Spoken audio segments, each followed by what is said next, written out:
Mistwalker, which is the studio headed up by legendary JRPG and Final Fantasy creator Hironobu Sakaguchi, has finally unveiled Fantasian, which is basically a game that's been in works for ages, and it's unfortunately an Apple Arcade exclusive. But I'm not going to let that. I'm not going to let that sour any of this reveal, because the game actually looks really, really cool. Okay, can I please provide some context? Swinny is like context. One of the biggest haters ever. He refuses to buy a PS3 even. No, wait. Or 4 or 5. And he wait. If there's one thing he hates most. Now let me finish. I've got the microphone. If there's one thing he hates the most, it's Apple. He hates Apple with a passion. Okay. He hates Apple so much, he subjected himself to a Windows phone. Okay. He hates Apple. All right. You're not wrong about me not wanting to buy Apple products, but I would easily buy a PlayStation. I own PlayStation. I know. I was just throwing you under the bus there. No, but it is true about Apple. Yes. You hate Apple with a passion. Okay, I don't hate them with passion. You would rather take 2 bananas than even come close to touching an apple. I just don't buy their products. Okay, but forgetting all that, I want to talk about this game. So, we can't forget that. Yeah, go on. So Fantasian is the next Mistwalker game, and everyone's wanted a new Mistwalker game for ages. I know that they worked on, I think, Terra Battle on mobiles, but essentially the last story, I believe, was the last console title they put out, or at least, I guess, big banner, RPG title.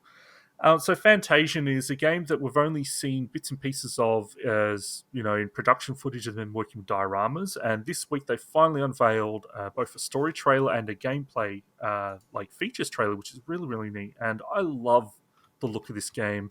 So it's got a very unique visual style. So I mentioned those dioramas. The overworld has been created from them scanning and photographing 150 handcrafted dioramas, and they've as the character runs through them in the trailer, you'll see that they actually move, and it's just, I love the look of it. It looks kind of wacky though. It's wacky, but I love it. It's so unique. It looks like something I haven't seen before. Exactly. That's cool. That's cool. They were created, I actually haven't seen this. I'm looking forward to watching this. They were created by some of Japan's leading miniature artists. I think it's Tokukatsu artists, like visual effects and things. And one thing that's really neat, so they go into a bit of the story, but with most RPGs, when you go to play it, that's when you learn about the story. I'm more focused on what does it look like and what does it play as. And they showed off this new thing called Dimengeon Battle, which is such a JRPG way to call something. But it's actually really, really neat. So, with a lot of JRPGs, especially older ones, PS1 era and before, random battles, right? And developers have, done unique takes on how to make that less frustrating, but still, have that, I guess, built in the in the mechanics of how you progress your characters. And I actually really like what they've done. So after you've defeated certain enemy types, or at least cleared them out from an area once, you can choose to send those monsters as you're running around into Dimension or whatever. And what it allows you to do is bank up all the monsters that you've already defeated before, and then you can choose to fight them all at once in a group, 15 at a time. And your characters can do attacks that can actually hit 5 enemies in a row. So the idea is that you can, once you're powerful enough, you can just bank all these monsters in one go and then take them out in groups. I actually really love that idea, and it looks really, really neat. So the soundtrack's also being composed by the famous Nobou Uematsu. Where's your Japanese? Yes, I know. I'm shameful. I should be ashamed. Uematsu.